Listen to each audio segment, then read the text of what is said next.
the Ripcord Association interview in 2013.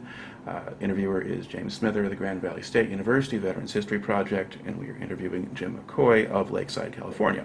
Okay, now, Jim, can you begin with some background on yourself, and to begin with, where and when were you born?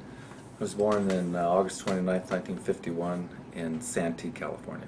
Okay, now what part of the state is that in? That's located about 20 miles east of San Diego, Okay, inland from the city of San Diego. All right, so desert or hills or? It's kind of hills, yeah. All right. Now, did you grow up in that area? Yeah, I grew up in Santee. Okay. Spent most of my life there. All right, and then did you finish high school? Yes. Okay, what year did you graduate? I graduated in 1969. Okay. Now, while you were in high school, Vietnam War is kind of in full swing. How aware were you of that? Well, we're all aware of it, and all of us knew that we were going to go into some branch of service. If you go back and look at the high school reunion, the yearbook, what are you going to do after high school? I'm going to join the Army, I'm going to join the Navy, Coast Guard, Air Force, and it was all about going in the military, just because they were doing the draft then and all that stuff, and you just assumed it. Okay. Well, was college not an option at that point? Well, not for me, it wasn't. I mean, I just wasn't college material at the time. All right. Later, I did go to junior college when I got out of the service. So. Now, what did your family do for a living when you were growing up? My dad was a machinist at Ryan Aeronautical. Of course, they were famous for Lindbergh's, plane and all that stuff, and he worked there till actually the day he died. Okay, so was that a relatively well-paying union job sort of thing? It was a union job, and he always worked. We were kind of, looking back at my life, we were kind of lower middle class, but everybody else was in the same boat around us, But I was very fortunate. He always worked, always had the job, took care of us. All right, but you figured, okay, the draft is coming, so I might as well go sign up. Yeah. It was kind of a funny thing. After high school, I don't know, somewhere in all that, I saw the movie The Green Beret with John Wayne. I thought, hey, that looks like fun. A dumb 18-year-old kid. And this is the truth, I thought, well, that's something I'd like to do, So I knew I was going to get drafted eventually anyway. So a buddy of mine and I went down and joined the Army. All right. Now, do you get any perks or advantages for going in and enlisting in terms of opting for training or anything else like that? Well, yeah, I enlisted for 3 years, thinking that I was going to go Special Forces, but I didn't have a realistic look on things at 18 years old, and got in, and I volunteered for Vietnam right away, and wound up with an infantry unit. Okay. So while you were aware of Vietnam, you were not really plugged into the anti-war movement or anything like that? No. Okay. And then the town where you were, was that just not something that people bought into, or? No, it didn't have much of an influence on us there at the time anyway.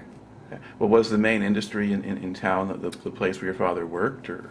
They had several places down in San Diego, Convair and Ryan, and places like that was kind of the main industries at the time. Right. I think of now anyway. So. Yeah, so you have defense industries and, yes. and not some big college there or Philippines or things like that. No. So okay, all right. So you said, okay, I'm just going to go do this. So when did you actually enlist? Enlisted in December of '69. All right. And now, where do they send you for basic training? Went to Fort Ord, California. Okay. Now, did you do your physical at the time that you initially enlisted, or right after that, or had you done it earlier? They have an induction center in Los Angeles, so they bust us up to Los Angeles, and that's where everybody, I think all branches of the service, and just had this really crappy hotel we stayed in, and then the next day went through the induction area, were physical and all that stuff. Okay. Now, were there draftees going there? Oh, yeah. Okay. Most of them probably were draftees. And as far as you could tell, was there anybody trying to scam the system in one way or another, or give them good reasons not to take them? Not at that time. Okay. But I do remember, them calling out 10 names and had these guys stand up and says, congratulations, you're going in the Marine Corps or something, the draftees. But I was kind of glad that I enlisted in the Army, even though my parents were extremely disappointed that I didn't go Navy, because San Diego was a Navy town. I don't know. I don't know. Like I said, I was thinking as an 18-year-old, Right. unexperienced kid. At that point, you were still going to be John Wayne. Yeah, oh yeah, I was ready. Yeah. Okay. All right. So you could go to Fort Ord. What kind of reception do you get when you arrive there? Well, you get to, let's see, I haven't thought about that in years. I remember getting there, I think they bussed us all the way there. Yeah, we didn't fly in an airplane. They bussed us all the way to Fort Ord, which is up Monterey area. And of course, the real sergeants come on the bus and automatically start chewing away at you and you jump out of the bus and they're on you, and you're all expecting that, of course. Okay. So that part at least was not a surprise. No, that wasn't a surprise. I just All right. yeah. Now, do you remember what time of day you got there? No, I don't. I really don't remember. It wasn't like the Marine Corps necessarily, where they make a point of bringing you in at 1 a.m. or something like that. No, I don't think so.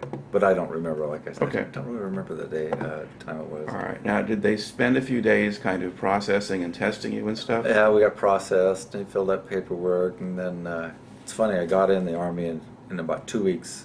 Christmas, so they sent us home for Christmas, and we all went to Christmas and home for Christmas, and we hadn't had our hair cut. Right. And I had a little more hair then, of course, and so I remember everybody amazed, like, "Wow, how come you have so much hair?" And I go, "Wow, this is the new Army, you know." Of course, the day we get back, first thing they do is march you into the barber shop and give you the skin tight haircuts. All right. And then in the sort of platoon or company you're training with in basic, were these all volunteers, or were they mostly draftees? Or I would say most of them are draftees. Okay. Yeah, we had a few volunteers like myself. And what sort of attitude did the draftees bring with them? Well, they didn't want to be there, of course, and then some of them were. I remember one guy jumped out of our third-story building, barracks, and broke his leg and got out of the Army that way, but.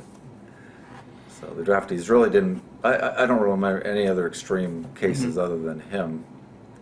Of course, they weren't happy about being there, but it seemed like everybody seemed to accept their fate as now. Okay. Now, what did the basic training consist of for you?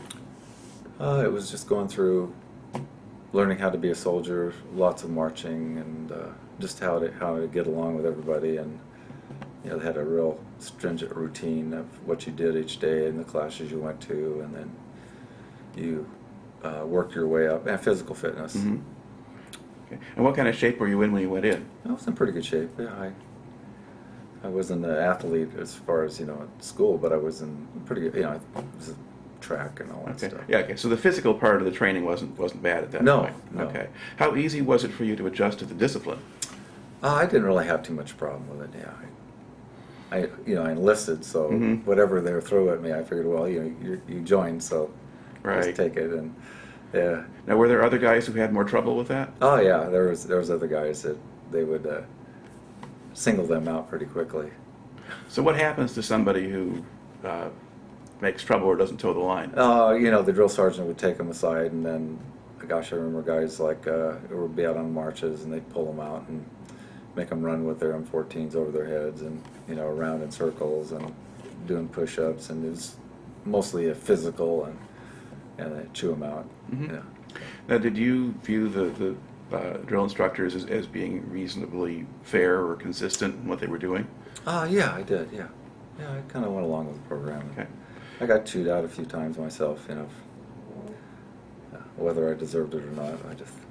All right. Now, how long did that program last? It was 8 weeks. Okay.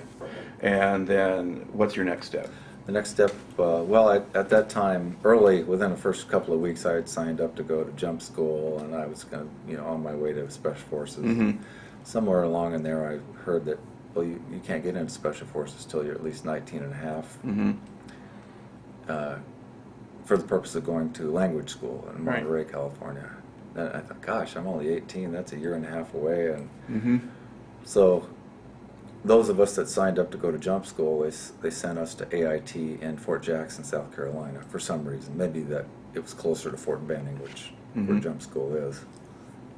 So I went to Fort Jackson for my advanced infantry training. All right. Now, what was that like? It was not very pleasant, I have to admit. we were treated very poorly by our sergeants. They were all from the South, and these shake and bake sergeants, we call them. There's 90-day wonders, and not all of them, but the ones I remember were all Southern boys, and they took all of us from California and put us in the same platoon. And needless to say, who got all the crap duties, as details, the guard duties, KP. I remember once they wouldn't even let us face the flag when they had reveille in the morning. As a platoon, they just really worked us over, and they were just constantly on us. And I was very fed up with all that. So meanwhile, before I got out of that, I signed a waiver to get out of jump school. I go, okay, I'm tired of this. I mean, this has just gone overboard. And anyway, we got a little revenge. The captain didn't get promoted out of that. So the story goes. All right. Now, were any of the instructors Vietnam veterans? None of them that I recall, other than probably the captain and the guys that had been on quite a while. Right. Probably some of them were Vietnam vets. Okay. But it wasn't the kind of thing where anybody was telling you about what it was like over there? Or? Not too much. AIT that I can remember. Yeah. Now, was your assumption, of course, that you were all going to go to Vietnam? Yes. Yeah. Yeah. Okay. Now, did they do anything in terms of the training program that was really geared toward Vietnam? Yeah, they had little villages and stuff set up, Vietnamese villages, and showed you how to do booby traps or just detect them if you can see them. And most of it was all geared towards Vietnam. Okay. Did they try to teach you anything about the culture, or what to do or not do in dealing with civilians, or that no, sort of thing? not too much at that time. Okay. At that point in time, they didn't. Yeah. All right. And is this another 8 weeks? Another 8 weeks. Yeah. Okay. And what do they do with you then? Then they assigned. I think there was 24 of us that they took, and they needed to fill a class in jungle school. So we got to go down to Panama and go through 2 weeks of jungle school at Fort Sherman and Panama Canal Zone. That was fun. I really enjoyed that. Okay. What were you doing with that? Well, it was nice because we got down there and they sent you up in squads, and of course I was just a little E2 then, but they took all of our rank away.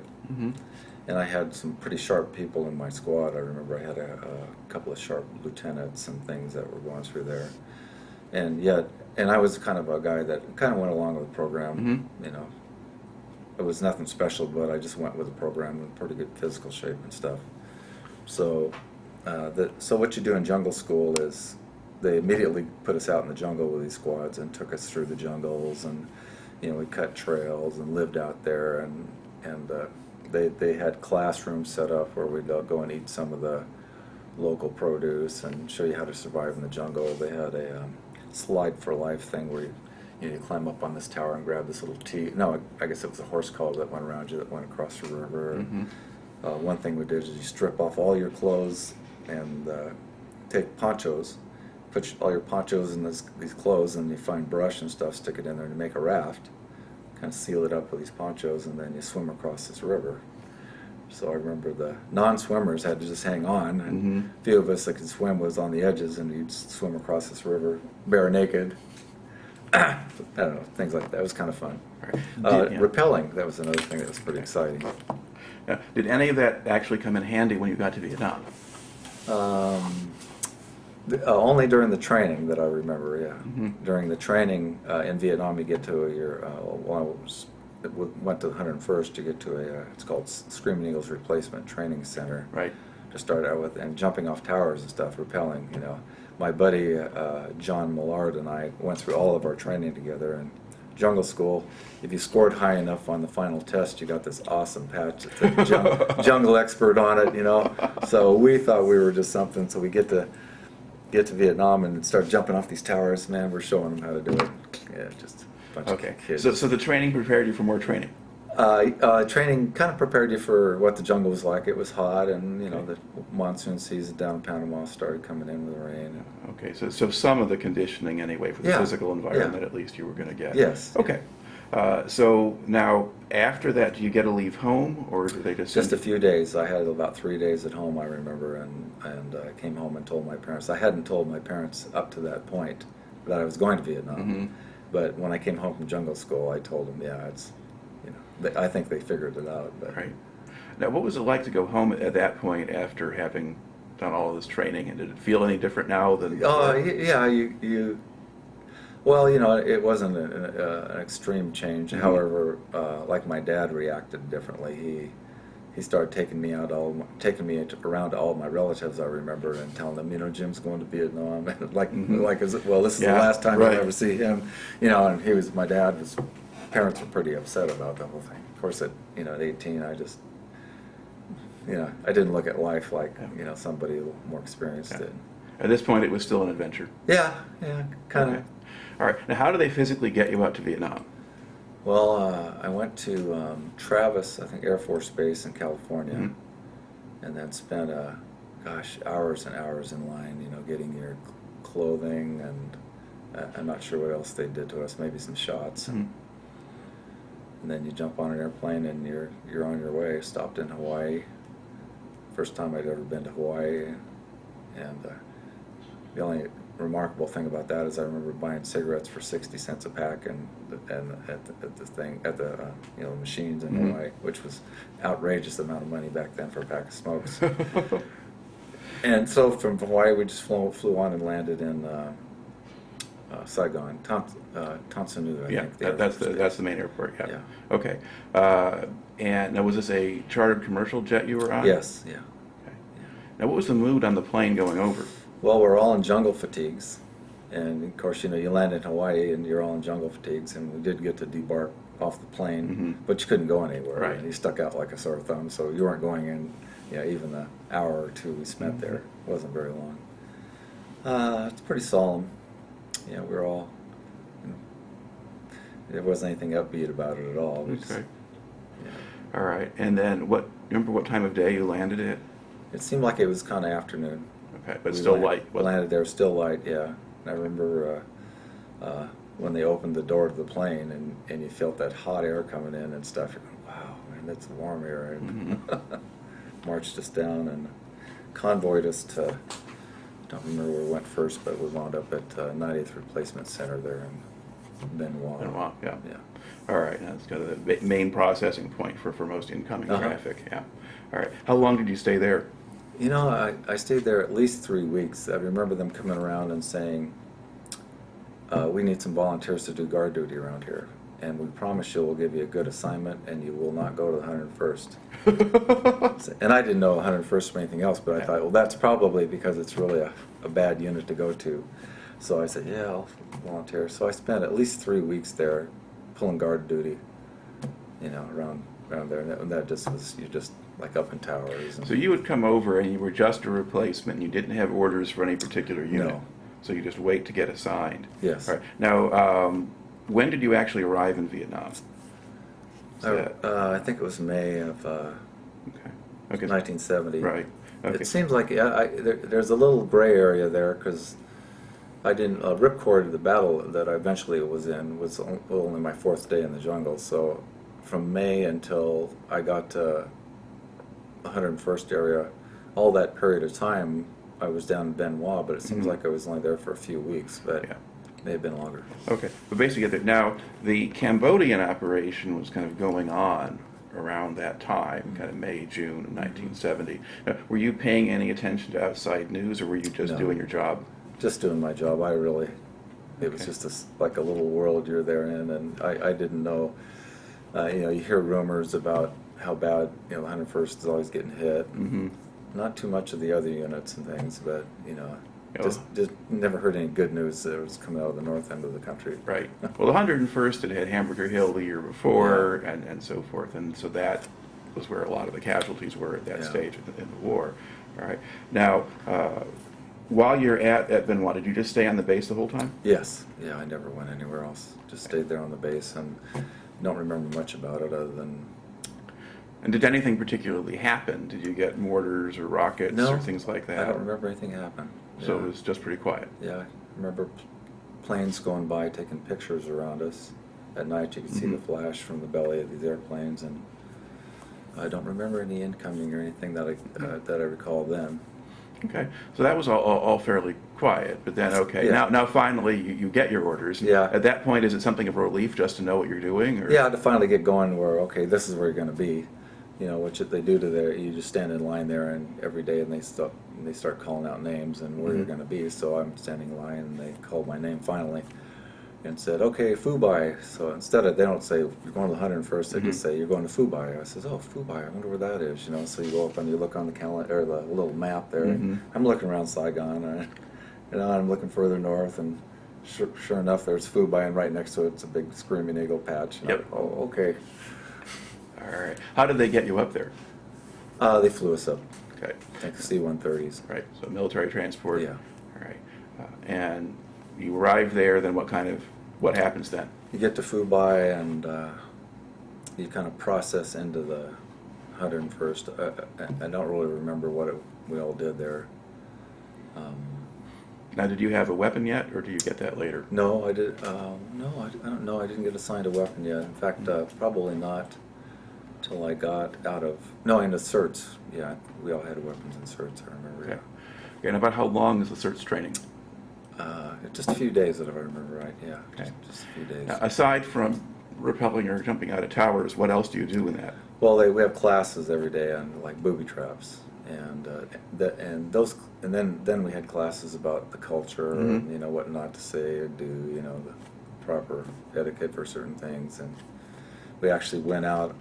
They flew us out by helicopter outside of Camp Evans, the base there, and then we hiked back in across the wire, and just for a little orientation on what to do. I remember we landed in a bunch of water buffaloes that I'd never seen before. They're kind of scary, and luckily they kept their distance. All right. Okay, and so you've done all of that, and now you finished the training. Now going to take us to joining your unit. So I finished the training, and then they say, okay, you're going to go to Delta Company. So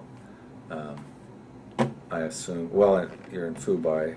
You go to Camp Evans, and then they truck you up to your company areas. So I get to Delta Company, you know, and then I get. And Delta Company, which battalion? First of the 506th. Okay. So I get into Delta Company there, and they're having a stand down.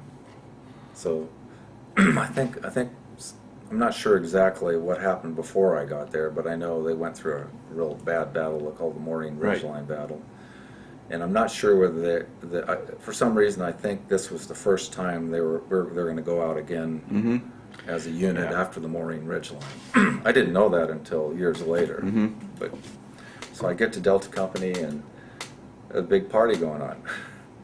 You know, and everybody's, you know, the captain's out there drinking beer, and everybody's just jumping around, having fun. And I thought, wow, this is going to be not too bad after all, you know, not knowing what to expect. But then I remember getting rid of all these brand new uniforms and stuff they give you. You know, you throw all your underwear away. First thing they do, because they give you these green underwear, and you know, and the next thing you know, you're trying to fit in as soon as you can. At least I did, and so we're partying, and then. I get all my gear assigned, you know, your rucksack, canteens, and a bunch of stuff you don't need that, you know, us cherries, they called us, the new guys. You know, you got all this stuff packed in there, like, you know, mosquito netting that you'd never use. But they just, I guess they're required to issue it too. Right. Okay, now did you have anybody, say a squad leader or somebody whose sort of job it was to sort of look after you, tell you what to do, or did things happen so fast that you just followed where they went? Yeah, I just kind of, they just grab you and say, okay, you're with 1st Platoon. Okay. I met my 1st Platoon leader, Randy Thompson, and then we went out on our first mission. Yeah, I don't remember anybody else or take me aside and said, you know, I was actually assigned an ammo bearer, you know. So they take us cherries and us new guys, and you got, on top of all the excess stuff in your backpack, your ruck that you don't need, that you're carrying because you don't know any better. You've got 2 boxes of M60 ammo strapped to you. All right, and then you were then assigned to a machine gun team? Yes. Okay. Yeah. So there's a gunner that you can basically follow around, and he knows what to do. Yes, he does. He took me under his wing, and I learned a lot from him, and he really cared about me. Yeah. Okay, and what was his name? His name was Brian Redfern. Okay. Yeah.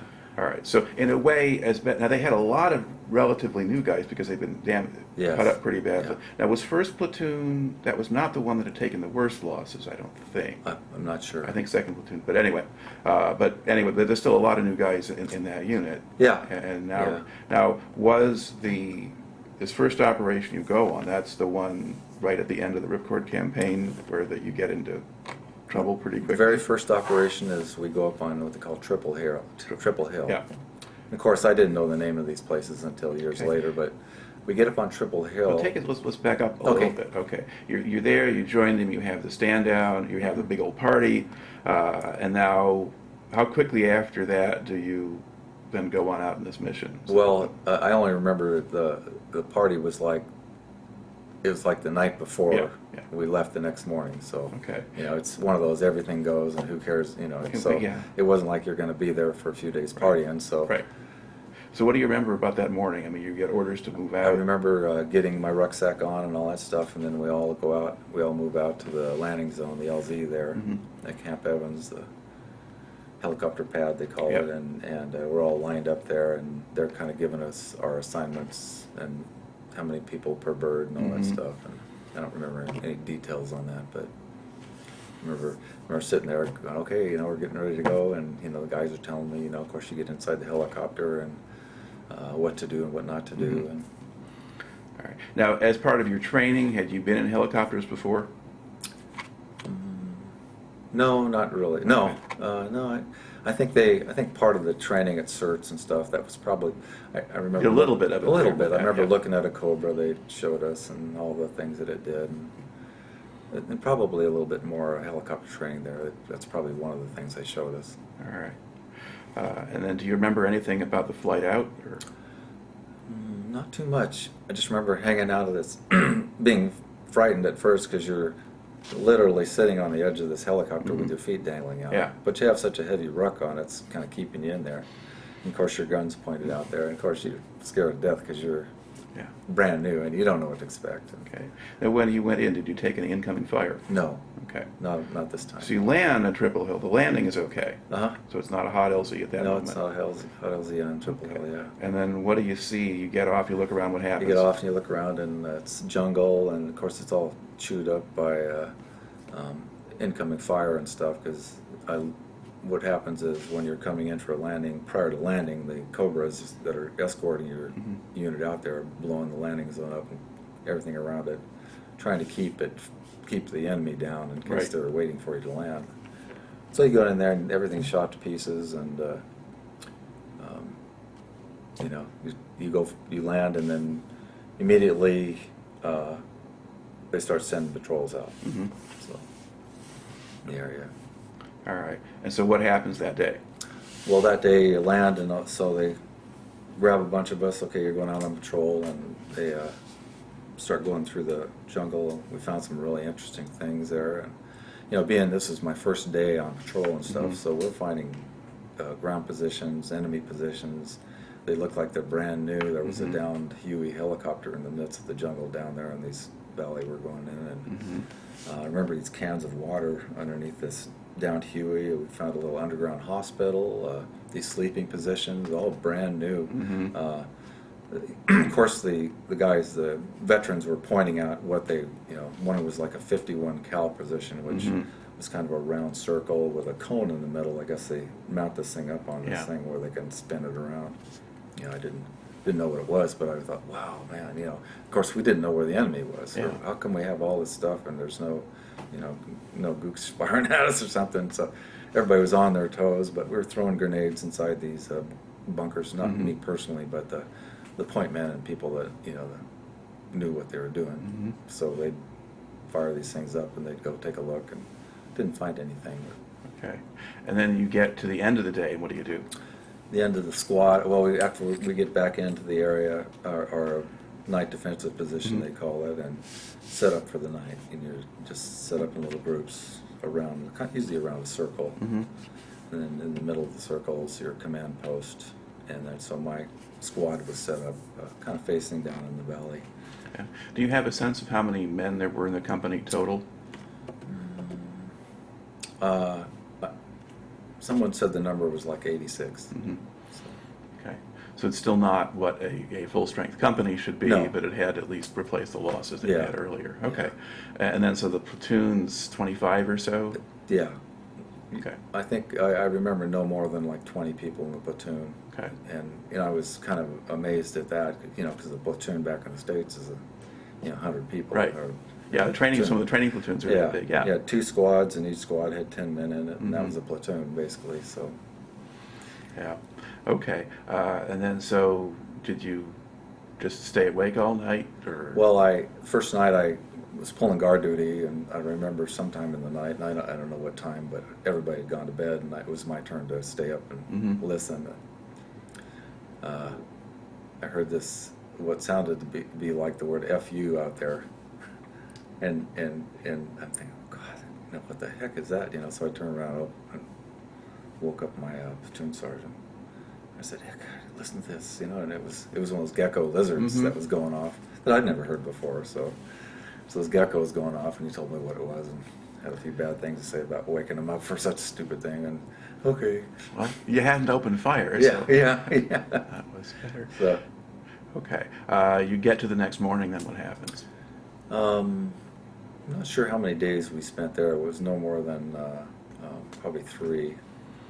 About 3 days into that, doing patrols up and down, finding all this brand new dug-in positions and Mhm. sleeping positions and all this stuff for a huge NVA unit, we assumed. But not running into any NDA? Not running into NVA. It was really weird. Okay. Now, could you hear stuff going on in other places? Because you're not too far from Ripcord itself Yeah, at this point. Not from that position that I recall hearing any incoming or anything going on. Because Ripcord was under bombardment at that Yeah, point. yeah, it's Mortars and rockets and so forth, and there was some stuff going on in some of the other hills. Yeah. But just for physically where you were, you really couldn't hear much of anything. yeah. I don't remember hearing anything. So nothing really closer that you're thinking No. about. Okay. They probably called in as they normally do, even though I don't personally recall this right now. But every night we'd call in artillery Mhm. on our own position and walk it to a certain place so they'd mark a target in case you needed it the next day Right. or that night.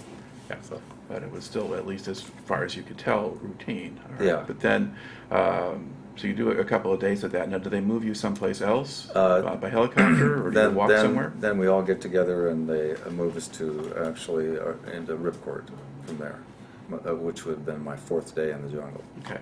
Now, you're not actually going on to the hilltop itself, no, but you're going right into the nearby area, the hills Yeah. right around it. Hills right around it, and down at the base of the hill there was a saddle that they were using for a landing zone. Mm-hmm. So I remember flying around Ripcord, flying Mhm. around the LZ or the Firebase, mountaintop yeah. firebase at that time, and looking at it, thinking, "Wow, this is incredible." I mean, this is almost straight up and down on the sides, and it's Mhm. got all this concertina razor wire around it, and I'm thinking, "Wow, that is really very very steep embankments around this firebase." Not knowing what fire bases really look like, Yep. but that brought that to my attention when I was seeing the report itself. So we kind of flew around it there. Then we started combat assaulting or landing in our LZ, where they immediately took fire, and then started that going on us. All right. So what happens to you at that point? Well, I'm up in the air, and we're starting to come in, and I'm looking out, and this red smoke's kind of swirling around us. And I remember one of the sergeants, his name is Mueller, in the helicopter with me, screaming at me, you know what that red smoke's about? And I said, no, I don't. I really didn't. Mhm. He goes, that means it's a fucking hot LZ, And I go, okay. He goes, get the hell out of this thing when it hits the ground. Make sure you get out. Okay, I'm all on. So the bird touches down. You can hear the AKs go off, and as soon as it hits the ground, I'm off this thing and running up the side of this kind of embankment. Mm-hmm. And because they teach us to set up a perimeter. So and I must have been within the last few birds in. Okay. Because there was most of the company I think had landed before I did. So the bird comes in on this hot LZ, takes off. I run up the side of the hill, and then it's you can still hear things going off as I'm there. Nothing's hitting around me or anything. Right. Okay. Now, are you following the machine gunner? Or is he No, somewhere not else? at that time. I don't know where he is. Yeah. Okay. Yeah, I don't know where he was at the time. But you were still carrying ammunition? Yeah, still carrying. Okay, so you're the ammo carrier, but Yeah. Okay. Okay, now you're there, the birds have gone off. Uh-huh. Now what do you do? Well, now this is kind of a funny story to begin with this. So I'm up on the side of the ridge there, and I hear this screaming and yelling and cussing and stuff, and I look back down there, and it's all these trees and stuff that are shot down or mangled, Mhm. and that's where the company is. And I'm up here on the side of this hill, and the captain, our ranger, our captain, was screaming at me. Mhm. And I turn around, and he gets my attention, and he's yelling at me, "Get the hell over here, you fucking Jerry!" Screaming and yelling. And I'm going, wow. So I get up and I run down and run across the LZ and jump in with them. And I had run up the side of the hill where all the NVA were shooting down at us. So I didn't know. And that's why he was yelling at me and very heatedly screaming at me. So, I tell that story to the guys now, and they always come up with "Run, Forrest, run" or something, So anyway, starting out, and I remember Captain Workman yelling on the radio, "Hey, all my cherries made it!" They're all put them all in for that air medal and stuff, Right. and back in the rear. So that kind of started the ball rolling on us. We hadn't lost anybody yet. So. Okay. Now, do you move off of that initial position? Yeah, we move off the landing zone there, and some of us, my squad, goes on one side, and then two of the squads hook up together, and they go on the other side of the LZ and kind of set up a perimeter. So we're down at the bottom of this hill, and they're over here down at the bottom of this hill. I think I'm not exactly sure what they're doing, but I can, what we're up to, and that's where I join up with my machine gunner Right. and. I'm sitting next to him on this little position, and we've got the machine gun facing up this trail down there. Now, does the enemy start to target you, or is it quiet? Well, we're all kind of sitting up there, and I'm looking up this trail. Then I'm thinking I'm seeing something coming down this trail, and I can see the top of this boonie hat coming down this trail towards us. And my first sense is, God, I didn't know we had anybody up there. Being a cherry, I thought, oh, maybe somebody had already sent a patrol up there. So I start yelling over to the sergeants there. I said, do we got any friendlies up on this trail? This is my very first day in Ripcord. I really don't know what I'm doing or anything yet, but I'm screaming at these sergeants. Finally, I finally got enough nerve to yell at them, thinking, I'm trying not to say anything out of place. Of course, they go, no, we haven't got anything, and then pretty soon, my machine gunner starts opening fire at this guy. It was an NVA running down the trail, I guess, whatever he was doing. Right. So he starts opening fire, and he's screaming at me to get down next to him on the gun. So I get down next to him on the gun, and I'm feeding him ammo, and everybody opens up. Everybody's shooting up at this trail at this NVA. During that firefight, we'll call it, I don't know if we ever returned any. Took any return shooting at fire, us. So much stuff goes on, Yeah. you don't know what's happening, especially me. So I'm feeding him, and I look over at Tommy Smith. He's sitting next to me, and I'm wondering why he isn't firing. I thought, oh, he must be out of ammo. And I had laid my M16 and my magazines out in front of me and stuff just to have them. So I remember throwing it at him and stuff like that. And I'm looking at him, and he's just really frightened. And so finally, everything quiets back down, and I yell at him. I go, "What happened? You run out of ammo?" He goes, "No, my gun jammed." And I remember him saying he could have shook hands. That gook was so close to him. He says, "I could have shaken hands with him. He was so close to me." And of course, we never saw him. I don't remember ever seeing any dead bodies. How do you survive that with all that going at it? Whether he got killed or not, I don't know. Yeah. But that was my first experience and my first little gunfight there. Okay. Now, did things get worse as the day went on? Yeah. So we went up this. Finally, we're gonna go up the top of this hill that this guy just ran down. So we knew there were enemy up on top of the hill. So we're formed up our patrol. I don't know if the captain was with us at the time, but our squad anyway started going up the hill, and I remember them reporting movement up there. But I don't remember us firing or anything up there. They may have called in some artillery or something, but I don't remember any of that anyway. So we finally get up on top of the hill.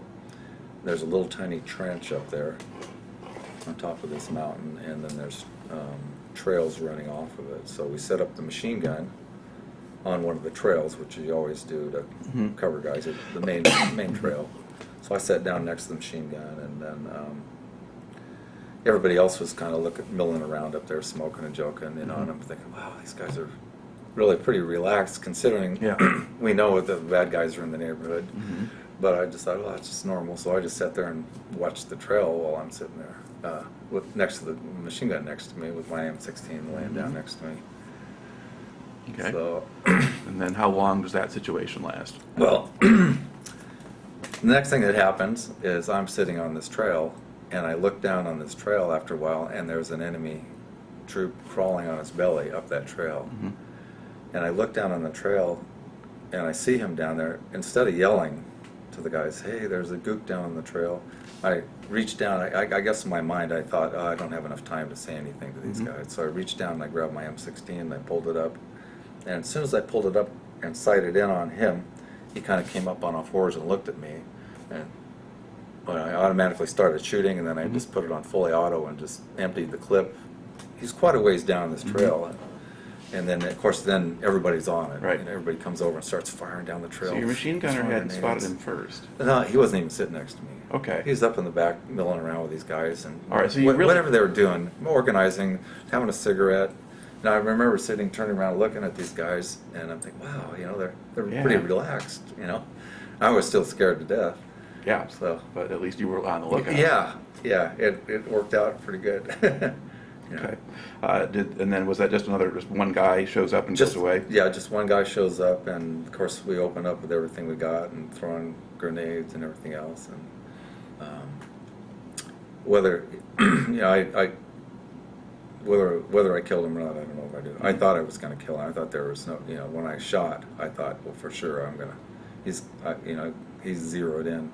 Right. And it wasn't that I was being brave or anything like that. It was just training and Yeah, you did what you were trained to do. yeah, I was just training and thought, oh, okay, you know, I was like, oh, okay, I got him. But it was really weird shooting at a person for the first time in your life. I mean, shooting at another human being, especially looking back at you. So it was a life-changing moment for me. So I'm sitting there feeling kind of weird, you know, after I'd shot at this guy, and possibly and probably killed him, but I think I have, yeah. And the guys all came over and started patting me on the back and thanking me, and you know, and hey, thanks for spotting him. You know, it could have been a real bad deal, and I just sit there and I didn't even know how to feel. It was just really weird. Yeah. And then basically, do you spend the night there? Yeah, we spent the night there, and I know the captain and everybody. I think the whole company came up and married up with us because I know Captain Work. No, let's see. No, let me back up here. We had a real bad time that afternoon. Okay. That was the afternoon that they sent out some squads, sent out patrol down that trail that I just fired up this NVA at. They sent out a patrol down that squad, and they got in my company command, or my Lieutenant Randy and Tommy Smith, the guy that was on the gun team with me. He wasn't the gunner, but he was with me. Him and four of the guys on that squad. They all went down. I think there was 7 or 8 of them that went down on that patrol and walked into an ambush and killed 4 of our guys right there, down there in that trail. So. And then did other guys have to go get them back? Did they? Well, what happened? What happened was, I remember sitting there and hearing the gunshots and stuff going on, and then they ran back up the trail there, the guys that survived it. And I remember the lieutenant and this other gunner, or this other machine gunner, and the machine gunner flipped a coin to see which one of us was going on there. Yeah. And he lost. Even though Smitty will tell you that he cheated, but anyway, you know. Anyway, Smitty wound up carrying the lieutenant back, who had a big hole through his arm from a grenade that was tossed at him, and then I think 2 of the sergeants that were down there came back wounded. One lost his glasses, Sergeant Jerry Wise. I think Sneed was with him, Sergeant Sneed was with him, and then left 4 of the guys down there that had been lit up by this ambush down there. Probably the worst thing that happened to me in Vietnam, the worst memories I have, is to hear these guys down there moaning right before the enemy finished them off. And I'm kind of on the same edge as all this going on. You have a perimeter around this thing, so I'm hearing all this, and I'm still a cherry, a brand new guy. Not a cherry anymore, of course. Being in my first firefight and all that stuff. But yeah, it was. There was a lot of bad relapses that came out of that with men like Lieutenant Thompson and stuff. That lose men. I wasn't in a position as a supervisor, but Randy was our lieutenant. Yeah. Leaving these guys behind down there, and then now you hear them moaning as they're getting finished off and stuff. It was a real horrid thing to remember and stuff. Okay. And that's in the afternoon, and then in the afternoon, yeah. And what we did before we went down there again. So this time, me and the machine gunner and one or two of our guys. One guy's name was Terry Hodges, and maybe a couple of the guys went down under our machine gun fire to see if any of the guys were still alive and to try to get them out if they were. And Terry and them went down under our machine gun. We were firing them above their heads, and they crawled under there and found no one alive. Came back, still left them there, the bodies there. So. All right. And do you just stay in that spot overnight? Yeah, we stayed in that spot overnight. No, we didn't. Okay. No, we didn't stay in that spot because the wounded, we had to get our wounded out. So we came back down the hill and got on the LZ, and they brought in some medevacs in the nighttime. I remember I think Ripcord was firing a luminous light. Illumination rounds, yeah. Illumination to light up the area a little bit, and the helicopter came in, picked up Randy and the sergeants and stuff, and flew them back out at night. Okay. Which normally wasn't done. Yeah, and they didn't take any fire? No, we didn't. I guess the enemy would be giving away their positions if they fired at you at that point. So they that night, and then we all moved. I'm not sure if we moved back up to that spot or across the hill up to another night defensive position. Right. Okay. And then overnight, can you hear other stuff going on? You can hear things on the firebase. You hear stuff way, way off in the distance, but around us, I couldn't hear anything going on. And however, the next morning it was bad news for us again. So. Okay, so what happens then? Okay, that night it's amazing after going through that how tired you are and how well you slept. I mean, you're right in the middle of the enemy's territory, and when it wasn't your time to stay awake for your guard duty position there, we all slept like babies. Surprisingly, you'd think you'd be keyed up and up all night, but so the next morning we get up, and we're kind of milling around a little bit, and so I go down over the side and urinate, relieve myself. Then I come back up and start eating some breakfast, some sea rations, some manner. You hear these mortar pops. Of course, I don't know what they are. I hear this doop, going off. Then I hear somebody yelling incoming. Then I think, oh man, this isn't good. And so the first one lands not too far. It's down over the hill. They had zeroed in on us. So another one lands. Comes and lands. It seems like around the area where I just relieved myself, and then the third one hits right on top of us. And we're not dug in. There's a little trench on top of the hill that Captain Workman's in, and we didn't dig in. We didn't really have much time because we had that night movement of getting our wounded out and stuff. So nobody's dug in, and now it's just they've zeroed in on us. And that first one landed. It's chaos. There's people screaming and yelling, and of course now the gooks know that they're zeroed in, and here comes the barrage. Boom, boom. You just hear this stuff coming, and that's when we lost most of our guys. Okay, so what do you do during this time? I remember when you hear the mortars go off. It was such chaotic. Nobody thought about moving first, so I had my rucksack on, so I just laid there and curled up on a ball on my back, and you can actually hear these things breaking the trees, coming down, spinning, the vibration of their little fins. You can hear them coming down and landing and exploding. And the guy next to me got hit, and I remember he's screaming and yelling, "Oh, I'm hit!" And he had a hole through his arm. And then I patched him up with on his arm with my 4x4 bandage. Right. You're really supposed to use their bandage, but I didn't. It's just And then he's screaming at I remember his foot, he had a hole in his foot, and I looked down at his boot, and he had a hole through his boot with blood coming out. And I just basically told him, you can get out of here with how you're not going to kill you. You have a hole in your arm and your boot, but the rest of you is okay. And I'm trying to tell him that. Right. So finally, Captain Ranger gets up my friend John Millard was hit really badly. Mm-hmm. He had a radio on his back, which saved his life, by the grace of God. Mm-hmm. And he jumps up and screams, "Let's get the hell out of here!" And it seemed to snap everybody out of it, including the captain.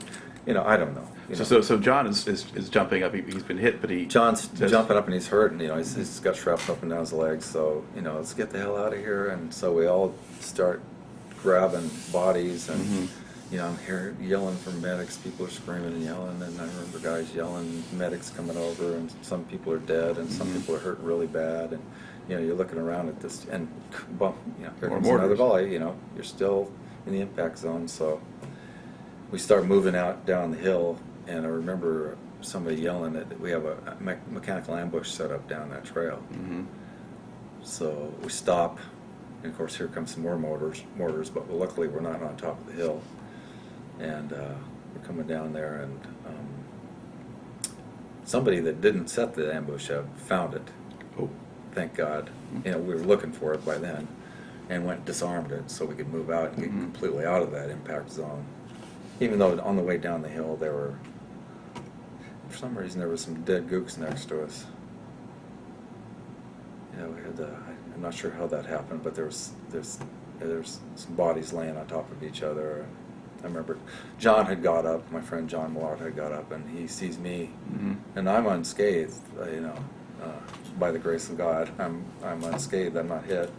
So John runs, I run back, we're on our way down, John's yelling for me, and so I turn around and see John standing up over there, and he's got this radio that's mangled on his back, and his legs got blood on his fatigue pants, and I kind of go back to him, and then we kind of hold on to each other, and I kind of escorted him and another guy down the hill, because I was one of the few guys that wasn't wounded at the time. So we started moving out down this hill, and finally get to the bottom of this hill, and then set up in a little position outside the original LZ we came on. So there's, just by the time they medevaced, started medevacing people out, but they were, every bird that came in was just fired up.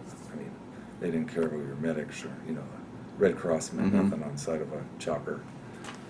So. And we're just sending in the sort of just the regular Hueys at that point. Yeah, we're calling in. Yeah. I mean, so much went on that day after we got mortared so badly, and I remember the radio traffic of pilots saying there's 500 NVA coming your way, and we didn't know that we landed in the very middle of that whole NVA division. We were completely surrounded. Yeah. Not only us, but Ripcord. Everyone else out there. Yeah, too. Yeah. We were just devastated. I mean, it just. Okay. Now the extraction from there wound up being awfully difficult, right? Yeah. Well, during the day, we had two airstrikes come in and land and just drop bombs just about on top of us, from F-4 Phantoms, Cobras all day long, and everything that we could call in, they'd call in, and so they sent in helicopters that would come and pick our wounded up and dead. I think we actually may have gotten a couple of bodies out. And the helicopters would be fired up, and finally they'd shoot one down, and we had a couple incidents where a guy was actually pinned underneath the helicopter that our guys had to lift up the helicopter to get this guy out, while under fire, mind you. By this time they were surrounded us, and everything that moved around there got shot at or shot up, so. Okay. And what were you doing? Were you just helping guys get on? I was in the perimeter here, just set up in a little perimeter in the little group of us that were left, looking out, trying to keep any enemy off of us here. And I know we had some coming down a trail, and our machine gunners fired them up coming down the trail. Probably we came down and lit those guys up. Okay, so you're defending the perimeter at this point. Yeah. Okay, and then do you get out that day, or are you there? Yeah, that day, I remember, now I think it was Colonel Lucas that flew in to that little LZ in his little loach, Mm-hmm. and had a real heated conversation with Ranger, our captain, about making us stay there. And and I don't know if my numbers are correct or anything, but there was a point in time where we were down to about 14 people, and most of those guys had at least superficial wounds, Right. including like Lieutenant Smith, John Smith, the other lieutenant. He's the one that left the night before, was wounded and CA'd out or medevaced out. So after Lucas left, I remember them eventually sending in another unit to kind of rescue us, it was basically rescue us. We were. Okay. Yeah, another company does come in. But I did get out on that. That happened. I got out on that LZ that day. Okay. They started coming in to pick us up to get us out. They decided, okay, we're going to get you out.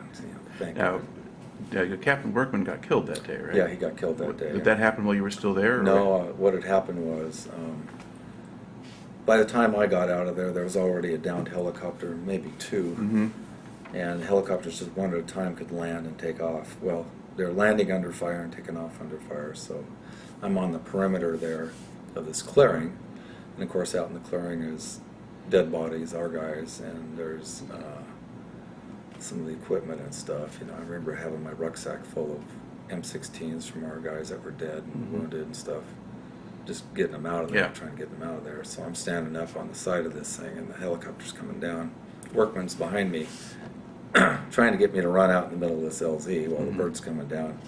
And I'm sitting back in the jungle, petrified, thinking, oh my gosh, see all those dead bodies out there and stuff. I don't want to run out there until this bird hits the ground. Well, he basically gave me the boot, and I did run out there, and I'm sitting there. It just seems like it took forever to finally hit the ground, and we all dove inside of it, and then it just automatically takes off, and you just hear all this AK fire coming on us, and thinking, no, there's no way that we're gonna get enough altitude to get out of here. It's just chaos, But as we finally clear, this one scout, this one Vietnamese ex-enemy scout, slaps me on the back, and he says, hey buddy, he's all happy and stuff. We get up and we're all cheering, we made it, oh thank God, we're looking out, and now we're way off the ground going, oh thank God we made it, and about that time the door gunner hits me on the back, and he points back and tells us that the next bird didn't make it out right after ours. And I just assumed all these years that Captain Workman was on it because I heard that he was killed on that bird. So I just thought, well, maybe he jumped on it and left, and didn't know the actual story, how he lost his life that day. But That was when he's hit by the rotors. yeah, he gets chopped in half by a helicopter, and he wasn't actually trying to get on the bird. He was just trying to bring it in, to signal it where to land and stuff like that. When they're trying to tell him, that hey, get away, we're not, we're crash landing. We're getting so much heat on us. And I guess he was just standing out there and caught the rotor. I read the entire story by the pilot that's in that book the General wrote. Right. Pretty interesting story. All right. So, but basically he was directing traffic, and he had gotten you off safely. Yeah, I and got then me the off next one safety, coming the in, next and one he came gets in, it. and he gets killed, All right. So you get, and it doesn't take very long to get back to Camp Evans from there, does it? Didn't seem like it, no. Yeah. We finally land back at the pad outside our camp there. Okay. And then what happens once you're back? Well, we get off of it. I remember getting off the helicopter just in total shock. You're just numb and shocked. You're walking off this thing, obviously happy to be there. And the first sergeant's standing there waiting for us, and he's kind of joking with me. I remember him saying, well, you ain't a cherry no more, are you, boy? So, and I just kind of shook my head and walked in there. And it's funny because I remember guys lining up there, taking off their rucks and stuff like that. And one guy going, man, and he's got a piece of shrapnel sticking in his back he didn't even know he had. I guess that's what happens when you're so wound up in this thing. So, and then we waited and waited, and finally nobody came back, after us. And the rest of the guys eventually got out, I heard, but then the word came out that Ranger was killed. So we kind of milled around there. I immediately went down. My friend John Millard, who I was real close friends with, was in the hospital there with all his wounds, and went down to the hospital to see him and a few of the other guys that were wounded in there. They were on base, and talked to them and went back, and then a couple of days later they had a memorial service for Captain Workman. So I went down and grabbed those guys, told them it was up. They all came up in their medical clothing, their scrubs or whatever they put you in when you're hurt. They drove them all up there for the service. So of course Workman's still out in the jungle. He's, they didn't get the bodies out until I heard a couple weeks later. Right. All right. Now, how much is left of your company at this point? Well, with the replacements, because we had some guys sitting in the rear waiting to come in the country. I don't know how many, but I remember the number. We had 33 people in the company after with replacements. With replacements. Yes, with all the replacements. However many. So there may have been like 14 of you or whatever from the original unit. Yeah. Most. It was just we were down to, I think the platoon level. Right. And did you have any officers left? Oh, Lieutenant Smith was wounded. Randy was replaced. Of course, Captain Workman. Yeah, we just went out as a little, it was like Delta Platoon or something, and the colonel came out and gave us a talk and said, well, we're going to call this a victory, guys, or something, We're all sitting around in disbelief. Colonel Harrison or somebody else? I don't remember who it was. It was a lieutenant colonel in charge of the... Okay, a lieutenant colonel, okay. A lieutenant colonel, yeah. All right. He came out and spoke with us and, kind of tried to give us a pep talk. But, there's none of us, nobody left, so, and we're all looking at each other, this is a victory, you're kidding me. So we spent the next 3 months trying to build our company back up, doing firebase duty. And what that consisted of at first was they always used infantry to guard the firebases. Right. So we just went from one firebase to another, guarding them. And then as it got a little stronger, they started sending us up on a mission to blow LZs outside the firebases. At least one a day was our mission. So we'd go out and get a demolition kick out of dynamite and stuff, and then blow all these trees down, and then walk back into the fire bases. We did that for a while until we finally built up enough of us to start going out as a unit again. Okay. About how long did that take? It took 3 months, I believe. Okay. Yeah. Now, over the course of that time, was there much going on? I mean, firefights or... Not with us. Okay. No. And the fire bases that you were on, did they get attacked or harassed? No, I don't remember anything. Anytime we were back in the rear, we got incoming back in Camp Evans. Okay. Yeah, that tape is... All right, we got to the point in your story where you'd been through the Ripcord fight, your company had been cut up, it's rebuilt, you're on fire bases for a few months, you finally kind of get up to strength and go back out patrolling. Now, what time of year is it now that really starts happening? Is this like kind of what, July? September, October? Yeah, somewhere? probably October-ish. Okay. Somewhere there. All right, and are you still in that same area near Ripcord and other bases, or are you back toward the Aisha, or? Seems like we were on Firebase Catherine a lot, Yeah. which if I remember right, is way out. Was a long flight out to Catherine and Aisha Valley area. Yeah, Catherine was one of the ones not too far from Ripcord, but well inland from Evans and the Yes, more coastal yeah. bases. Yeah. And we just worked, just different firebase areas of operation as far south as, I think there was a firebase arsenal down in Da Nang. We actually got to close to Da Nang, which was usually way out of our area. I don't know how we got there, but they just, they use infantry to... Okay. And as you're patrolling, are you finding much? Not much after that. Yeah, after that we'd run into mostly booby traps. The couple of times we had some harassment fire on occasion. Guys that were wounded and injured were always from hitting booby traps that we'd run into. After that, one occasion I remember we had the two squads in your platoon. One of our squads went out and ran into a couple of, I think it was Viet Cong, because we were down the lowlands. Yeah. Not that means Viet Cong, but surprised them and surprised us, and they shot at them, and the Viet Cong left some supplies that were interesting, some supplies behind them. But after Ripcord, everything was, just months and months out in the jungle. We'd spend, I remember, a minimum of 2 months at a time out. Okay. So what's daily life like for that? Out in the jungle? Yeah. Oh, you just, you had to, I think we had to move at least 300 meters a day, if I remember right. So there was one period of time where the monsoons were in, and we spent like 11 days on this LZ, which you're never supposed to do, or this little pad. Yeah. I think we moved off at once, and then it was so socked in so bad, we just didn't move. And luckily, it didn't get ambushed or anything. We had one guy in another unit, I remember, died from drowning, and then the guy that drowned, his rucksack, I remember some foolish guy decided to put a grenade in his rucksack and then throw his rucksack to destroy it so they didn't have to carry it. Well, you can't throw a rucksack very far, and that goes off and wounds or kills that guy. You know, that stuff happened all the time over there. People died for some incredible All right. lack of experience. Okay, and then now do you have problems at this point with guys getting sick or jungle rot kinds of things? Oh, jungle rot all the time, yeah.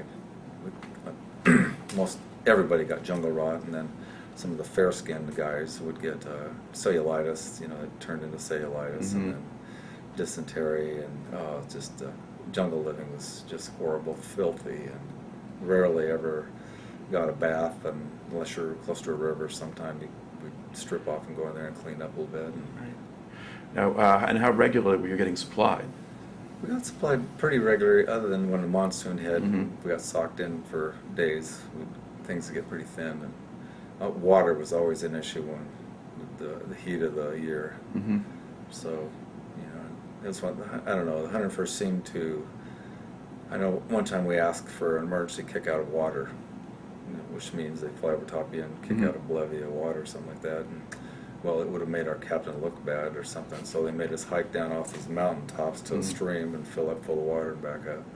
We're all, mad at that, pissed off at them. God, it's bad enough, but that's kind of the politics of the bunch. We didn't get hit. Or Now, did you have any Vietnamese scouts with you at this point? Yes. Okay. And what impression did you have of them? Most of them were worthless.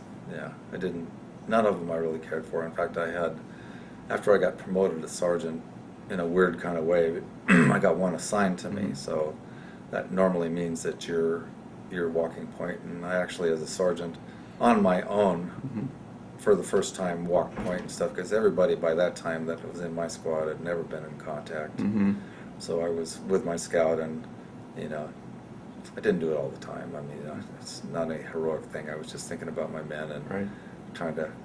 At least I knew what to look for. Nobody's an expert. Yeah.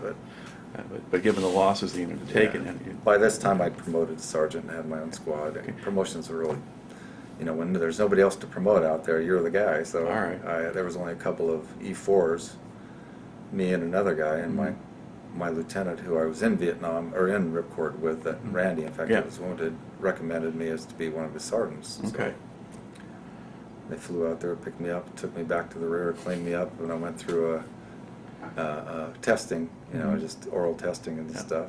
19 years old. Did they give you a leadership course, or they just send you back? No.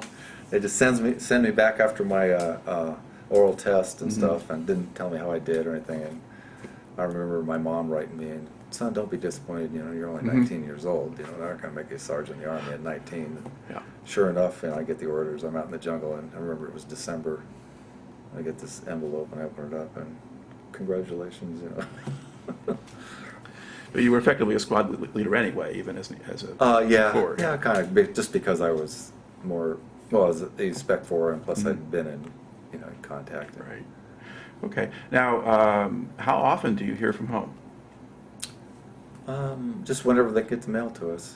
Yeah, we did everything we can to get mail home, and anytime a chopper landed for any reason, we'd send mail out. I remember even stuffing it in the pilot's jackets and stuff. Shoving it in, having him shove mail in his jackets, and usually you had a bag or something. And I remember them flying over us once and couldn't land anywhere, and they actually kicked out this big red bag full of mail and stuff. And that was always a really delightful thing to get mail from home. Was pretty. Now, did you have them send you stuff besides letters? Yeah, you get a care package. I remember I got a care package around Christmas. Of all things, I got one thing that was a harmonica, and you're out in the jungle, but how are you gonna you're supposed to be quiet out there anyway. It was kind of cool, pretty unique Right. Had the only one in the company, and of course you get back to the rear, maybe stand down and play a little bit. Not that I play harmonica. Now, did you basically spend your whole time in the field, or were you Yes. eventually- Okay. Yeah. Now, did you get R&R somewhere in there? Well, yeah, I did. I'd been in about 8 months, and then they came up with you could go home for R&R, or you could take a leave home. Mm-hmm. I thought, well, gosh, I'm going home. I'm not going to, Bangkok or Sydney or anything, which was a bad mistake. I should have never went home. I should have went off to, enjoy something like that. Mhm. Because going home was not a good thing. In fact, I got home and then I kind of thought, well, I'm just going to stay here. I'm not going Mhm. back over there after being through Ripcord, and I thought I'm never going to survive it, if we get hit again. But with some prompting and I just turned around, went back, and finished my tour. What was it like just being in sort of the civilian world again at that Well, point? jumping right out of the jungle into the civilian world is just surreal, It's, I don't know, people don't understand what you've been through, and you can't expect them to. And I don't remember doing a lot of, I flew over to Phoenix to visit some friends that I knew, and yeah, it was just weird. And, knowing that you got to go back, you always have that hanging on your head. Well, I've got to turn around and go back in 2 weeks, and it was not a good. Everybody's happy to see you and everything, Mhm. but the thought of, well, you've got to turn around and go back into that thing. And of course, they don't know how bad it was for me. Yeah. I really didn't talk about that very much, and not that I was trying to hold it back. It just wasn't.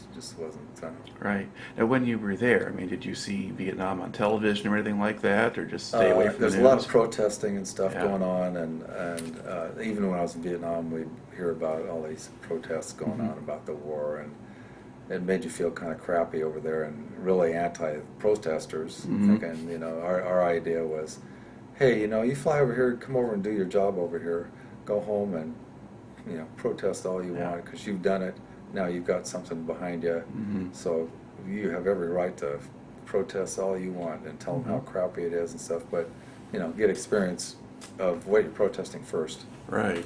So that was my attitude, and probably most of the guys, All right. we all had, guys with peace symbols and all that stuff, we had all that Okay. going on. And, we were kind of anti-war ourselves over there, but that didn't mean anything. Mhm. All right. You get back there. How much time did you then have to spend still in Vietnam after you get back? A couple more months. Yeah. Okay. And is it sort of more of the same? Yeah, just back out in the jungle again and going through. Every day was just a extreme. Just living in that environment, it was just very harsh. Okay. Every day, and plus now I really had a bad attitude my last couple of months there. I really had I don't care whether I get killed attitude or not. I don't know. I just had enough, and it wasn't that I gave up. I just was fed up with everything. All right. You know, Did you ever see much of the civilian population, or were you pretty much always Not very away much. from We them? spent 2 weeks on a mission to guard some village down in the lowlands. They were Mhm. going to have their village chief democratic elections Yeah. for the very first time. Mhm. So they used our company to guard this village. We weren't very close to them, but we Yeah. did contact farmers and stuff that were out Mhm. there. And in fact, that was the only time I'd ever went out on a sniper group with just me and the sniper and one other guy. Mhm. We went out one night out there and was kind of kept up all night by these voices, Vietnamese voices. Then I find out that it was a public address system in the local village Oh. that was on all night. And so I was up all night going, oh my God, we're going to get Yeah. killed. There's 3 of us out here, and Platoon is not very far off. But so anyway, it was a relief to find out it wasn't really All the right. enemy. Okay. Now, there are a lot of sort of miscellaneous stereotypes and things and popular images of Vietnam and what it was like over there. One of them has to do with the question of race. I mean, did you notice any racial tensions or Oh, divisions? racial tensions was horrendous. Horrendous. It was being back in the rear was blacks against whites. And yeah, it was bad, real bad. Yeah, it was terrible. And did you have black men in your unit? Oh yeah, yeah. Okay. And when you're in the field, what was that like? Never any problem in the field. Okay. In fact, I had the guys that I had in my squad. I remember 2 black guys, in fact. Great, Mhm. good fighters, and they didn't get caught up in all this black power crap and that was going on back in the rear. You know, there were lots and lots of resentment. You know, we'd be all out in the jungle, and the whole rear would be black. You know, maybe not everybody, but you know, they'd find permanent profiles and ways to stay back there. A lot of heroin addicts and Okay, and so stuff. heroin is yeah. is By this time, common at that point. that was real common. All You right. know. Now, the men in the combat units, when they got back in the rear, would some of them, you know, you smoke pot, drink beer, or Yeah, that kind of thing? all that. Yeah. But once you got out in the field, that was the end of all that stuff. There was no, of course, no alcohol and no pot smoking. Maybe on the fire bases were a little more secure, but back as an infantry unit out in the field, that was it. In fact, you know, can't smoke after dark anyway. Cigarettes. Right. So yeah, I never saw that out in the jungle with us. But back in the rear, who cares? Yeah, and sort of probably part of why you stay out in the Yeah. field a long time is to stay away from a lot of that kind of stuff. Yeah. Or that may have been, that's one of the things that's come up. So, Possibly, yeah. so you're aware of that. So the drug stuff is going on, the racial issues and so forth are going on. Now, when you were back on the basement, would there be fights between black and white soldiers? Yeah, there were some fights. In fact, there was one black guy, and I think it was over drugs. So another black guy shot and killed him with 45. Yeah, it's just a guy named Blood. They got in a fight and pulled out a 45, killed him. You know, somebody went to Long Bend jail after that, I'm sure. And we had, you know, kind of in that realm of things. You know, I remember sitting on the LZ getting ready to go out and having guys shoot themselves, you know, in the foot before we'd get on the. You know, I remember the M16 going off and they were yelling for medics and find out, yeah, somebody just shot himself in the foot to stay out of the jungle. You know, it was that bad, and you know, I didn't condone any of that, and of course I wasn't even considering that, but trying to stay out of that environment, out of that jungle. I mean, people have no idea how bad that is. I mean, just it's you know. So you have kind of an odd situation where a certain amount of morale and discipline are breaking down in the rear particularly, but there's still guys going out in the field. Oh, yeah. And there are people providing the support for them that they need and so Yeah. forth. And so it's still functioning at the same time. Yeah, it's kind of an odd situation. Now, did you have a sense of sort of how the larger war was going, or were we on our way out? They were pulling troops out. By the time I'd left Vietnam, we had, they pulled out a couple of divisions. The guys that were in those divisions that had more than 6 months to go, some of them were sent up to us. And they were in for a rude awakening when they came up to our unit, because they were used to staying out for no more than 2 weeks at a time. And when they got with the 101st and they're out for 2 months at a time, they're just beyond themselves. They just, talk about unhappy. Because other parts of the country are quieter at this point than your sector was too. Yeah. I assumed that. I didn't know at the time, Okay. but 101st seemed to catch all the bad breaks. All right. So, what were your last couple weeks like, or as you get close to the end? Well, I'm getting close to the end, and not knowing that I'm going to get an early out. Okay. So I still had an R&R left. They allowed you to take a leave and go home, and they also allowed you to do an R&R. Well, I signed up to go to Sydney, Australia. I didn't have a dime to my name, but the bird comes in, so I thought, well, I'm just going to go back to the rear and hang out for a week or so and take my R&R just sitting in the rear. So the bird lands, I jump on one side, my lieutenant was in the rear and he came off, got on the other side, and I take off. And so I land back at Camp Evans, and my friend John Millard, who was wounded badly, wasn't wounded bad enough to go home, but got a rear job working back with another unit. I remember he was like flying with the forward air control birds and stuff like that. He sees me, you know, land and come out, and he comes up to me. He goes, "Do you know that you only have 10 days left in the country?" I go, "What?" I go, "You're kidding." I had no idea. I just came out of the jungle on a whim thinking, well, I'm going to take my R&R even though I don't have any money to go to these places. I'll just sit back there at Camp Evans and you're out of the jungle anyway. So he said, yeah, you have 10 days left. I go, you got to be kidding. So he goes, yeah, come on, I'll show you where your orders are, and shows you that. So had 10 days left and processed out a Fubai, then flew home. Okay. Now, once you're actually on the plane and it takes off, I mean, what's the mood on the plane? Everybody's yelling and screaming as soon as those wheels are off the ground. Okay. All right, so we were flying you out.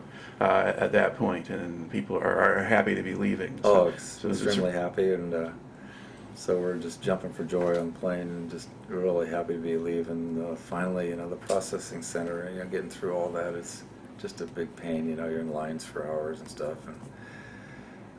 And where do you land in the States? well, we first landed in Tokyo, Okay. and then I remember in Tokyo, and then leaving Tokyo and then flying into Fort Lewis, Okay. Washington. Did you stop in Alaska, or you just go straight No, to? straight into Fort Okay. Lewis. Yeah. All right. And then what do they do with you when you get to Fort Lewis? Well, that's the steak dinner. You get, that was a big thing you looked forward to get your steak dinner. That was waiting for you at Fort Lewis. So you fly in there and they process you through, and gosh, within a day's time you're in and out there, and they've got a Class A green uniform all made up for you with all your your ribbons and stripes and all that stuff on you, and you. From there, I got my steak dinner, which was really good. And Fort Lewis, I remember flying in and seeing the snow-capped mountains, and how beautiful Washington was, and you're just on your way home. Yeah. Now you're at that point. You've still got time left on your enlistment. Yeah. Because you went in for 3 years, so you get to go home first, though. Yeah. Now, when you went home, did you fly home in uniform, or did you? Yes. Okay. Yeah, I flew home all the way to San Diego in uniform, and then got picked up at the airport by a couple of my buddies and taken home. Okay. Did you bump into any protesters or things on the way through? No. Okay. No, I didn't experience All right. any of that. All right. And then how long do you get to stay home? 30 days. I had a 30-day leave. Now, at this point, since you're basically done from Vietnam, can you kind of relax a little? Or? Yeah. You're, after living in that environment for so long, it takes you a long time to get readjusted. But I really didn't have too many problems. I remember my parents, walking up that aisle or the little sidewalk to see my folks for and oh my gosh, everybody's crying, I'm crying, and thank God, you're out of that. It doesn't really hit you that you're finally done with all that. So, I went up there and hugged my parents, and and it was really a warm welcome reunion. And I remember my mom checking me out pretty close, just to see if I was okay. Yeah. Yeah. Okay. All right. Now, what do you have to do to finish out your enlistment? So I was reassigned to. I was originally had orders to Fort Benning Infantry School. It's going to be an instructor there. I think just because I was an infantry sergeant, I had no training to be an instructor as far as just maybe the experience, and they'll teach you. But they got all our orders and changed them to Fort Riley, a whole bunch of us. So they stuck us all, and we all went to Fort Riley. As I was with a mechanized infantry unit there as a sergeant. Okay, and that was 1st Infantry Division? Yes, the big red one. All right. And then what did you actually do once you got there? Well, we did they call it reforger, where the whole division goes to Germany. So we actually got to go to Germany with our unit and spend about a month in Germany doing war games with the Germans, Canadians, and other countries that were in there. It was kind of a big deal that they did every year. I guess the big red one was in Germany at one time, and then when they left, they promised that, okay, we'll come back every year and do this instead of being set up over there. Right. That was kind of fun. Germany was beautiful. Yeah. Okay. Now, did you get a chance to get off base or do anything? I mean, did you go In into a beer Germany? hall? Yeah. Or, We were basically convoyed through Germany with all of our tanks and all our personnel carriers, and we would stop at a couple places and get off and go have dinner and drink a lot of their beer. That German beer was awesome. In fact, I remember stopping in a convoy in some little village and having the kids come out and you throw them so many Dutch marks, and they bring you a case of beer and you put it down inside your little armored personnel carrier and give them change, and then stop somewhere else, and then of course they always wanted the bottles back, so give them the bottles back. So that seems like we always had beer and stuff. It wasn't a drunk fest or anything, and the food was good. The only R&R we got there, we got to spend one night in Nuremberg until midnight. We had to get back on the buses. It was beautiful. I loved that country. It was really nice. all right. But it would have been a nice place to be stationed. Okay. Now, was the rest of your time at Fort Riley then? Or? Yeah. Okay. Went to Fort Riley, and they offered me to get out of the Army early if I would spend a year in the active reserves. And I said, I'm your man. So I got out just a little over 2 years active duty. Okay. Now, once you're out, go back home. Now what do you do? Well, I went back home and I got a job working up as a custodian at a recreation club at one of the communities out of San Diego there. And a friend of mine was going to junior college and getting the GI Bill, so I thought, if he can make it, and because I was no scholar by any means, but I thought if he could do it, I can do that, and I'll use the money. And so I started going to junior college and working at this job at the same time, and then got interested in law enforcement, which was never a dream of mine. And I eventually. That'll be Frank. Hello. Is this the interview room? Yes. Oh, You're in the right place. do you want me to come in now? You're welcome to come in and just I know that guy. I Yeah. wouldn't ask him anything. How are you, Frank? Good to see you. You too, brother. Now we What roll. do you say? Hey, we're gonna get out on the Okay. road with this, all right? All right, gentlemen, we're rolling here, so, Sorry. okay. All right. So basically, something law enforcement then. Got into law enforcement, and then I wound up joining the California Highway Patrol. And my first assignment was Central Los Angeles, where they were filming Chips at the time. So it was kind of funny, walking in and out of the sets of Chips. That was a big thing for us cadets. Oh, let's watch Chips, man. We're going to be doing that. Wasn't quite the same, but I did that for 28 years, and then I actually got out. I retired at 28 years on that, and I actually spent 2 years in the Middle East as a police advisor. I was a year in Afghanistan, and then a year in Iraq. All right. I was in my 50s then. Okay. Now, can you describe that experience a little Well, that bit? experience was, I had 28 years on in the Highway Patrol, and I thought, well, I got 2 more years to go if I want to stay for their full benefit retirement. So I thought, I can retire, and I'll still have a house payment. At the time, been single for about 12 years. All my kids were raised, and they're all grown and stuff. And so I started looking around on the internet, and I found this company called DynCorp that hired police officers to be trained and then go over to the Middle East to train the local police in the villages and stuff. And I thought, another dumb idea, but well, I could do that, So I contacted the company, and gosh, within 24 hours, I got a FedEx package on my door and started filling out this paperwork. They offered me a lot of money, and then I thought about it. I said, if I lived through it, I could pay my mortgage off. If I survive this thing. I'm single, thinking, yeah. So, by the grace of God, I went through their training and testing and passed everything. I had retired from the Highway Patrol and flew over to Afghanistan and spent a year there working in the local villages with my group. Survived that year. We did lose some guys from car bombs and stuff in my unit, and I came home thinking, well, I'll never do that again. And after a few months at home, I'm by myself and nothing's going on, and I thought, maybe I'll just go back and, if I can survive a few more years, I'll be able to pay for a house, because I always wanted another house again. So I contacted the company again, who I'd been home a day and a half from Afghanistan, and they were trying to get me to go back. And I thought, what, are you out of your mind? But so the second time they asked me if I would go to Iraq. So I got into Iraq, and I went through all the training and was assigned to a combat MP Army unit that I went out with every day. So I, trained with them, and every day we go out into the local villages, to the local police stations, and set up, and I'd go in and I'd talk with the commanders and the local judges and stuff, and about their criminal justice system, and we'd even got to the point where I'd walk through the villages, on patrol with them. Here I am, this old, I was 57 years old then. I was the old man. I don't think there was anybody on base my age, but highly respected. These guys treated me like a king. I mean, once they figured out I wasn't just dead weight in there, that they had to haul this guy around, and I could actually contribute my knowledge and the Vietnam experiences especially. In fact, when I was in Iraq, our first sergeant with this Army unit found out I had been with the 101st, Mm-hmm.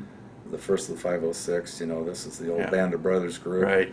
So they presented me with a 101st Airborne patch, and, you know, that velcros onto your Yeah. in front of the whole group. They put that on my shoulder, and man, they thought that was, you know, I didn't, you know, it's not trying to draw any attention to my war experience, but it did help as far as talking to the guys and about, you know, trying to ask them, you know, get the most you can out of this. you Right. know. Let's see. Now, was Iraq a better experience than Afghanistan was? Are they pretty much the same. They're both horrible countries. Afghanistan is extremely poor, very poor. The Iraqis are too, but they were a little bit better off. You know, it was both horrible places, and I highly don't recommend people to do that. But I was just, you know, by the grace of God, I was kind of led to do that. And Do you think you accomplished anything? I mean, were you getting anything useful done? yeah, I learned a lot about that culture, and a little bit of the language. I always had a language assistant assigned to me personally. Mhm. So, you know, I learned quite a bit about that culture and the people over there. Nothing good. Mhm. You know, I can't say, oh, they're great people, and because they're not. You know, I mean, sorry. At least certainly not in your experience Yeah, with them. it's all corruption. I Mhm. mean, I learned what really went on over there with all the police stations and stuff. Yeah, not that I didn't meet some people that I liked, but, Mhm. you know, very cautiously. You know, we get involved with some minor stuff, incoming occasionally, but I came out unscathed, and praise the Lord, I met my wife Michelle while I was in Iraq. Even though families that grew up together, she'd lost her husband, and came back and got married. But she was in Iraq? No, she wasn't. Oh, in Iraq. while She you, was- but during while that I was period. there, yeah. Okay. I'd known her, and we just kind of started talking, and then I came home in October after I'd asked her to marry me. I'd been home earlier that year, so I still had a 10-day leave, and we got married. And then I decided, okay, I'll finish this mission and never do it again. Now you have a reason to stay Now I have a alive. great reason to stay home. Yeah. Okay. All right. Well, I tell you, it makes for a great story, and I'd just like to close by thanking you for sharing with me today. Thank you. Yeah. Thank you. All right.